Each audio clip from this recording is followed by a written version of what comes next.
¿Quieres ver los peores fondos de inversión monetarios normalmente comercializados por bancos versus las mejores opciones que podíamos encontrar de terceras gestoras? Pues no te pierdas este vídeo. ¡Vamos allá!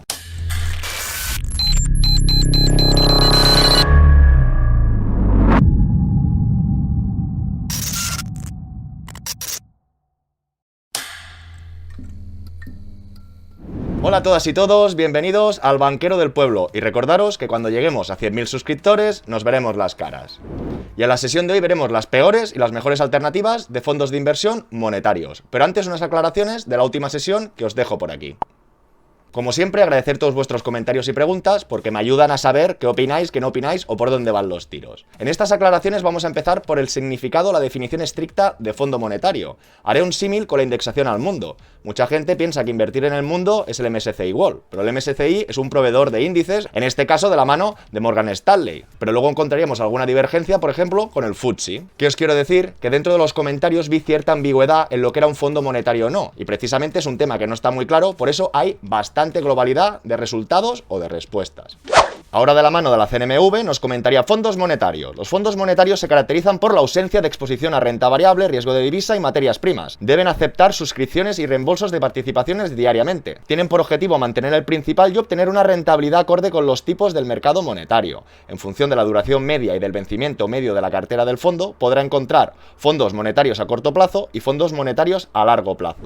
Pero es que esto no se queda aquí. Si miramos una monografía del 2009, que hace mucho tiempo, pero también de la CNMV, que nos daremos cuenta. Definición de fondo monetario por distintos difusores de información. Aquí ya tenían en cuenta Lipper, que por ejemplo decía, define los fondos monetarios como aquellos que invierten estratégicamente en el mercado monetario y en instrumentos de dinero o bonos con una vida residual menor a 12 meses, cuando tradicionalmente son menos de 6. En cambio vemos Morningstar, clasifica los fondos en función de su estilo de gestión actual y no simplemente según lo que diga el reglamento de gestión. Y de la misma manera podríamos seguir con otras definiciones, de la EFAMA. Según esta asociación, los fondos del mercado monetario son aquellos fondos que cumplen dos características. Duración. La cartera puede tener un vencimiento medio máximo de 60 días o análogamente una duración modificada media ponderada máxima de un año. Y posibilidad de inversión, desde instrumentos del mercado monetario con una calificación crediticia superior al grado de inversión de Standard & Poor's hasta instrumentos de deudas transferibles. Por lo tanto, como podéis ver y apreciar, la definición de monetario es bastante amplia y no hay un consenso muy concreto. En este sentido, puede haber fondos monetarios de deuda pública, que venzan a corto plazo. También puede haber fondos vinculados al STER, que sería el sustituto del Euribor diario, es decir, no estaríamos hablando de deudas, sino estaríamos hablando de una indexación. De la misma manera que podría haber renta fija ultra corto plazo con vencimientos de empresas que vencieran en media ponderada menos de esos 6 meses. Pero insisto que, como habéis visto, lo que es la etiqueta monetario como tal, hay muchas variables, como si hablamos de pizza, que hay pizza de pescado, de carne, barbacoa, de pimiento o de lo que sea. ¿Qué es esto del STER o la antiguo Eonia? Vamos a hacer una pequeña aclaración también para informar a todo el mundo.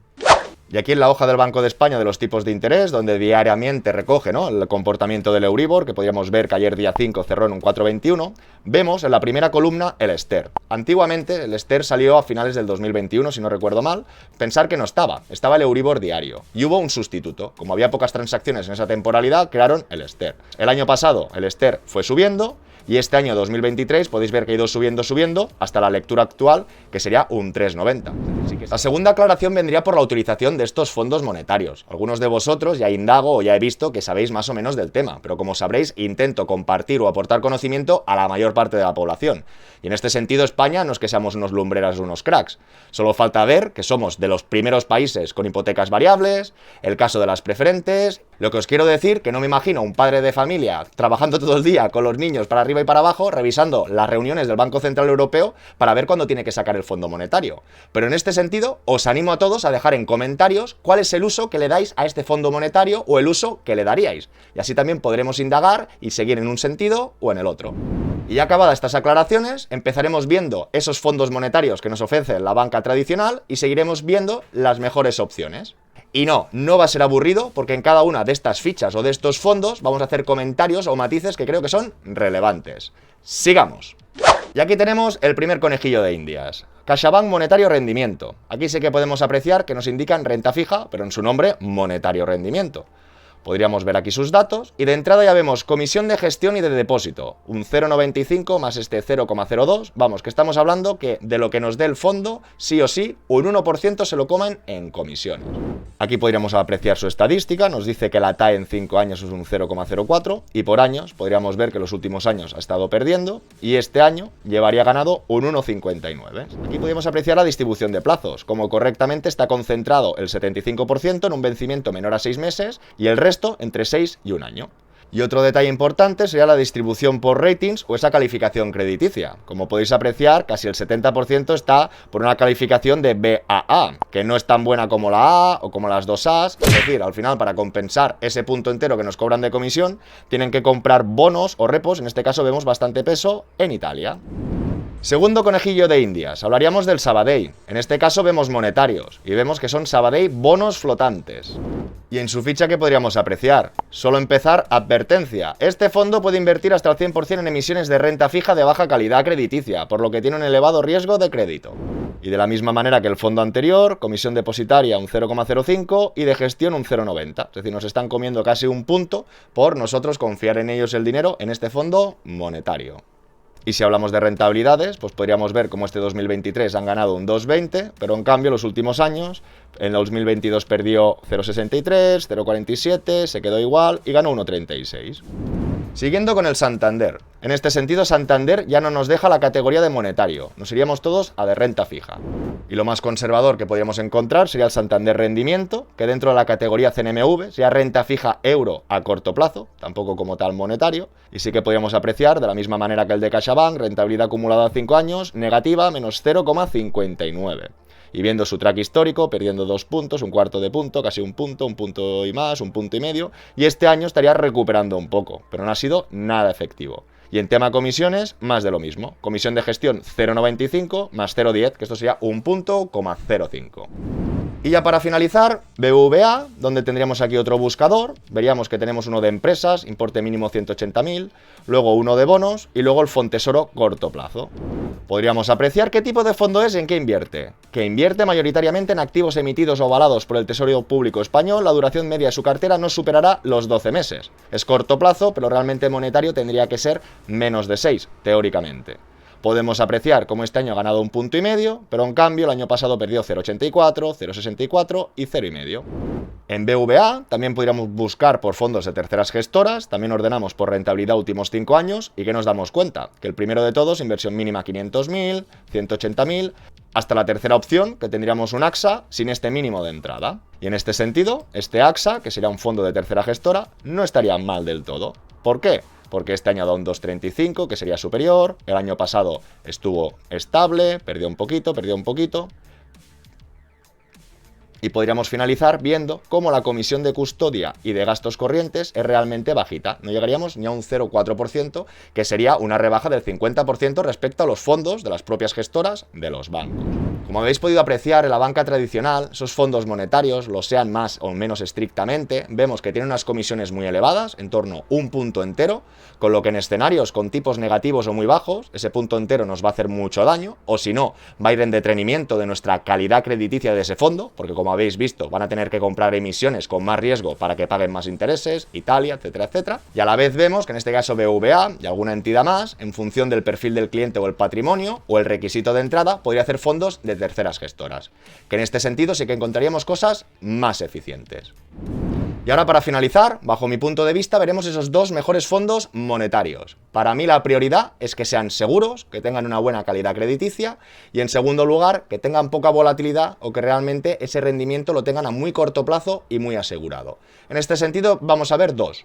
El Groupama Tresorerie, porque hablamos de un vencimiento de deuda muy controlada con buena calidad crediticia, ahora veremos la ficha, y en el otro lado veríamos el AXA Curtel. Y por supuesto, ambos gozan de unas comisiones de gestión ínfimas o muy pequeñas. Y aquí tendríamos la ficha. Como podéis apreciar, perfil de riesgo 1, que los ejemplos anteriores, solo el Sabadell era el único que tenía un fondo de inversión a corto plazo, porque en su propia página web ponía monetario, que tenía un riesgo clase 2. Todos los demás, con más o menos comisiones, sí que eran 1 también. Comentan el horizonte temporal de 3 meses. Y sí que vemos que el índice de referencia sería la capitalización del Ester. Ok. Pero realmente, ¿dónde invierte este? Si bajamos un poquito más, veremos su distribución de la cartera. Veremos los emisores, si son privados, financieros, si es liquidez. Pero aquí, importante, bajo mi punto de vista, sería la repartición del rating. Estamos viendo que más del 50% del peso de este fondo es de una calidad crediticia muy buena, de A. Y adicionalmente, podemos comprobar cómo el 40% tiene vencimiento inferior a 3 meses, un 32% estaría mezclado entre 3 y 12 meses, y luego hay una gran parte de liquidez. Con lo que realmente entiendo o puedo prever que es un fondo bastante estático o que no es muy volátil con los cambios de tipo del mercado. Y para finalizar, podríamos ver las rentabilidades acumuladas o anuales netas. Aquí sí que podemos ver que no vemos ningún 1% en negativo y que en el track de los últimos 5 años el interés acumulado sería casi 1 punto. Y para finalizar, podríamos ver este AXA Tresor Current Term. ¿De acuerdo? El objetivo de la gestión es buscar rentabilidad igual al STER capitalizado menos los gastos de gestión en un horizonte de inversión mínimo recomendado de un día, invirtiendo principalmente en los mercados monetarios y de tipos de interés. Vemos que esta aún es a más corto plazo que el fondo anterior. Y podríamos apreciar que los gastos son muy bajitos y de la misma manera en su track histórico no vemos ningún menos 1%, todo, y que claro, cuando los tipos son negativos, como ya sabéis todos o muchos, no va a cobrar. A la práctica, por ejemplo, algún proveedor como MyInvestor, podríamos adquirir el Groupama Tresorería y podéis apreciar cómo los gastos de gestión es un 0,08. Y de la misma manera podríamos ver el AXA Tresor Current Term con unos gastos de gestión aún más bajos, 0,05. Con lo que efectivamente podemos ver una diferencia muy sustancial entre los productos estándar de banco. De entrada esas comisiones, pasamos de 1 punto a menos de un 0,10. Es una rebaja de más del 90%.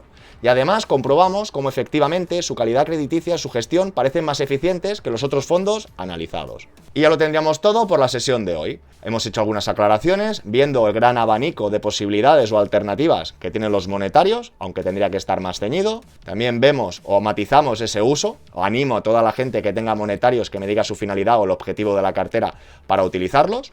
Y en última instancia hemos visto esos fondos monetarios que nos puede ofrecer la banca tradicional, que no son para nada atractivos, y después indagando que podemos tener algunas opciones más eficientes. Y sigo concluyendo como en la otra sesión. Creo que lo verdaderamente importante es una buena diversificación, y en unos escenarios como ahora, que tenemos el Euribor elevado, que tenemos el STER, podemos ver otras herramientas, como sería la renta fija, a corto o medio plazo, 1 año, 2 o 3, que creo que podemos tener opciones más concretas, sin pagar la comisión de gestión de un fondo, más rentables y más eficientes. Todo esto lo trataremos en las siguientes ocasiones. Así que darle like y suscribiros, espero todos vuestros comentarios y preguntas, y nos vemos muy pronto con más y mejor. ¡Hasta luego!